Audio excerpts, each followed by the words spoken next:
తెలంగాణలో రాజకీయాలు వేడెక్కుతూ ఉన్నాయి. ఇప్పుడే అసెంబ్లీ ఎన్నికలు ఉన్నాయన్నంత వేగంగా పరిగెడుతూ ఉన్నాయి.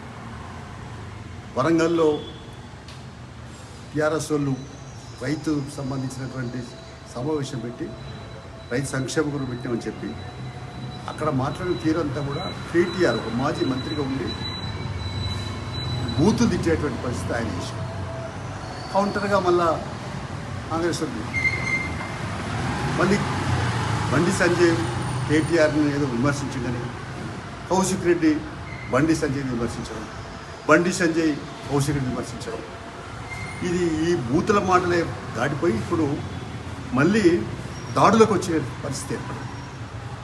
అందులో కరీంనగర్ గంగుల కమలాకర్ మరి ఎమ్మెల్యేగా ఉన్నాడు. ఆయన ఎమ్మెల్యే కార్యాలయం దగ్గర కౌశిక్ రెడ్డి కారు పెట్టుకుంటే ఆ కారు మీద బీజేపీ కార్యకర్తలు వచ్చి మరి అద్దాలు పలుకుంటే కాదు కారు దోషం చేసే స్థితి చూస్తూ ఉంటే కరీంనగర్ నడిబొడ్డుగా ఎమ్మెల్యే కార్యాలయం ముందట జరిగేటువంటి పరిణామాలు ఎక్కువైపోతున్నాయి. ఇవాళ చర్చించాల్సిన అవసరం. అయితే ఆవులేవలు కొట్లాడుకుంటూ లాయల్కాలు ఎరుగుతున్నట్టుగా వీళ్ళు ఇప్పుడు నాయకులు మంచిగా ఉంటారు, కింద కార్యకర్తలు నలిగిపోయేటువంటి పరిస్థితి వచ్చింది. ఇది నిజంగా చెప్పాలంటే మరి రాష్ట్ర ప్రభుత్వం కూడా సీరియస్గా ఇలాంటి దుశ్చర్యల మీద ఉక్కుపాదం మోపకపోతే దీనిపైన ఇంకా భవిష్యత్తులో రాజకీయాలు మరి ఒక సాపిగా లేదా నిదానంగా ప్రధానంగా కొనసాగే పరిస్థితి, సజావుగా సాగే పరిస్థితి ఉండదు. ఇది నిజంగా ఈ మధ్య సంఘటన చూస్తూ ఉంటే దిగజారిన రాజకీయాలకు నిదర్శనం, దిగజారిన రాజకీయాలకు అద్దం పడతా ఉందని చెప్పి చెప్పక తప్పదు. అందుకని ఇది ఏదైనా తీవ్రంగా ఖండిస్తున్నాం. ఇలాంటి మరి బూతు మాటల వాడడాన్ని ఖండిస్తున్నాం. రెండో వైపున భౌతిక దాడులను ఇంకా తీవ్రంగా ఖండిస్తున్నాం.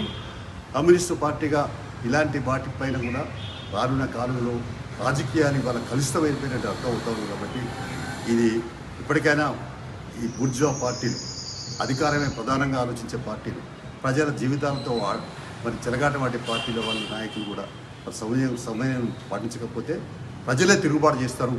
ఇలాంటి బూతు మాటలు మాట్లాడే వాళ్ళను లేకుంటే భౌతిక దారిలో పాడే వాళ్ళను ప్రజలు తిరుగుబాటు తప్పదని చెప్పేసి హెచ్చరిక చేస్తూ ఉన్నాం.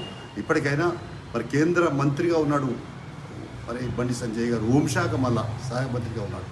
మరి ఆయన దగ్గర నుంచే కార్యకర్తలు వచ్చే పరిస్థితి ఒక వైపున చూస్తే, రెండో వైపున ఇటు టీఆర్ఎస్ వాళ్ళ కార్యక్రమాలు ఇట్లాంటి ఇవన్నీ చూస్తూ ఉంటే చాలా దుర్మార్గంగా ఉన్నాయి. కాబట్టి మేము తీవ్రంగా ఖండిస్తాం. దీనిపైన ఒక జ్యుడిషియల్ ఎంక్వైరీ చేసి దీనిపైన ఎవరు దోషం చేస్తే వాళ్ళపైన చట్టపరమైన చర్యలు ఉండాలని చెప్పి నేను డిమాండ్ చేస్తున్నాను.